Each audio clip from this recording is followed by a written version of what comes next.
আরে ভাই, মাত্র সরকার আসছে, সময় দেন, 2 বছর 3 বছর সময় দেন। তারপর যদি মানুষের জন্য বিএনপি কাজ না করতে পারে, মাননীয় প্রধানমন্ত্রী যদি কাজ না করতে পারে, তারপর আপনারা সমালোচনা করেন। তেমনি সরকারের তো সময় দিতে হবে, সব কিছু ধ্বংস হয়ে গেছে। এটাকে করতে হলে মিনিমাম 2 বছরের আগে আন্দোলন টান্দোলন ভাই পরে করেন, একটু দেখেন না।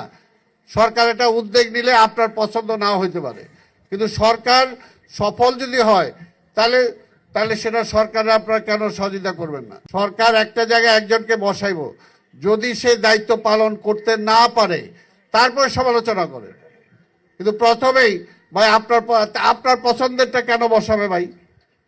সরকার সাকসেসফুল হওয়ার জন্য সরকারের লোক যাকে দিয়ে মনে করবে যে আমি কাজ করাইতে পারবো, ওরে দিয়ে ওরেই তো বসাবে।